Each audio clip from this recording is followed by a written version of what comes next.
میں نے قرآن شریف پڑھ لی اور میں ادھر آ گئی ہوں.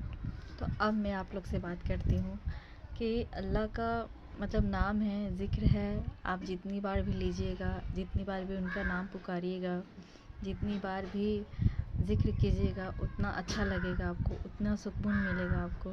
اور ان کے نام میں اتنا طاقت ہے کہ آپ کو بلندی پہ پہنچائیں گے، عزت بھی دلوائیں گے، روزی بھی دیں گے، ہر چیز دیں گے آپ کو. آپ سوچ بھی نہیں سکتے آپ کو کتنا ملے گا. جتنا آپ نہیں سوچے ہیں اس سے زیادہ آپ کو ملے گا، کیونکہ اللہ 70 گنا زیادہ ہم سے پیار کرتے ہیں، اور بہت زیادہ پیار کرتے ہیں. اور کچھ لوگوں کی اس وجہ سے اللہ تعالیٰ ہم سے دور کر دیتے ہیں کہ وہ ہمارے لائق نہیں ہوتے ہیں، اس وجہ سے انہیں دور کر دیتے ہیں.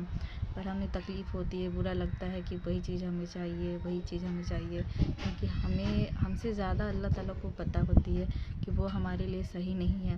اس لیے کچھ لوگ ہم سے دور ہو جاتے ہیں، کیونکہ اللہ کو بالکل نہیں پسند کہ جو ہماری عزت نہ کرے، قدر نہ کرے، اس انسان سے دور کر دیتے ہیں.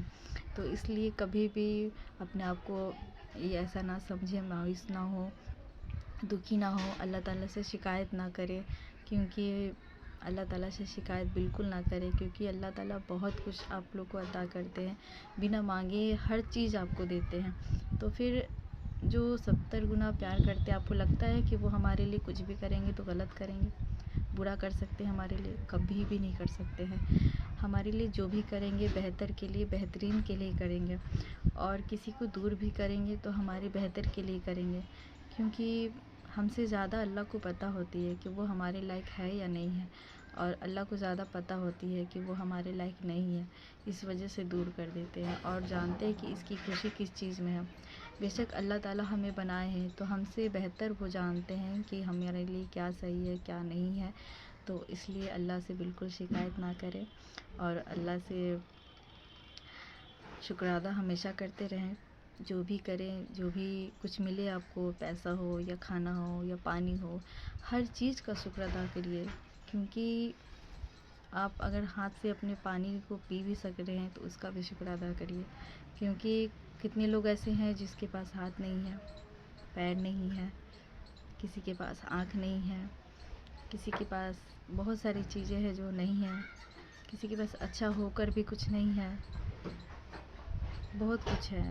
کسی کے پاس گھر میں نہیں ہے، بہت ساری چیزیں ہیں جو کچھ لوگ کے پاس ہونے کے باوجود بھی انہیں نہیں ملتی ہے. بہت چیز کے لیے ترسنا پڑتا ہے، انتظار ہوتا رہتا ہے کہ اب مجھے ملے گا یہ چیز، اب مجھے ملے گا، لیکن نہیں ملتا ہے. آس میں انسان بیٹھا رہتا ہے کہ وہ انسان مجھے دے گا، لیکن انسان سے امیدیں نہیں کرنی ہے، صرف اللہ سے امیدیں کرنی ہے.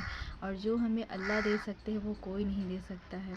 اللہ ہر چیز آپ کو دیں گے، بس وہ ہمیں آزماتے ہیں، اس چیز سے نکالتے ہیں، آزماتے ہیں، اس لیے تاکہ وہ ہمیں صبر دیکھنا چاہتے ہیں. جیسے کہ ہم کسی بازار میں جاتے ہیں تو اگر ہمیں کوئی پسند پڑتی ہے تو ہم اسے ہی لیتے ہیں. پہلے بہت ساری چیزیں دیکھتے ہیں، پسند کرتے ہیں، 100 میں سے ایک پسند آتی ہے تو لیتے ہیں. اسی طریقے سے اللہ تعالیٰ، یا پھر کوئی برتن لیتے ہیں تو بجاتے ہیں، دیکھتے ہیں وہ صحیح ہے کہ نہیں، تبھی لیتے ہیں. اسی طرح سے اللہ تعالیٰ بھی ٹیسٹ کرتے ہیں ہم لوگوں کو. تو یا تو مارت کے طریقے سے یا پھر ذلت کے طریقے سے، جیسے بھی ہو آپ کے ساتھ وہ ہوگا. آپ اچھے بھی ہوں گے تبھی آپ کے ساتھ برا ہوگا. کوئی غلط کر کے بھی آپ کو غلط ہی کہے گا. تو اس طرح سے آپ کو ذلیل بھی ہوں گی، اور آپ سچ ہونے کے باوجود بھی آپ کو ذلیل کیا جائے گا. تو اس کا مطلب آپ سمجھ لیجئے کہ آپ کو ہدایت ملنے والی ہے، اللہ کی طرف سے آپ کا ٹیسٹ ہے. تو اگر آپ ٹیسٹ میں پاس ہو گئی تو اللہ تعالیٰ کے بہت قریب ہو جائیں گے، اور آپ کو بہت کچھ عطا کریں گے جو آپ سوچی بھی نہیں ہوگی. اور اگر دور ہو گئی اور ناشکری کرنے لگیں تو پھر اللہ سے دور ہو جائیے گا آپ. تو اسی لیے اگر ایسا کچھ ہو آپ کے ساتھ تو نماز پڑھیں، تہجد کی نماز پڑھیں، اور ہو سکے تو روزہ بھی رکھنے کی کوشش کریں. جمعرات کو، سوموار کو اس طرح سے نماز روزہ بھی رکھیں، اور سنت کی نماز بھی پڑھیں. جتنا ہو سکے اللہ کو راضی کرنے کے لیے بالکل آپ، اور گناہوں سے معافی بھی مانگیں. اللہ کی جتنا ہو سکے آپ قریب ہوئے تو اس میں آپ کے لیے بہت بہتر ہوگا، اور اللہ بہت خوش ہوں گے. کیونکہ اللہ چاہتے ہیں کہ بندہ میرے پاس ہے. اگر آپ کی کوئی نیکی قبول ہو جاتی ہے تو اللہ آپ کے ساتھ ایسا کریں گے.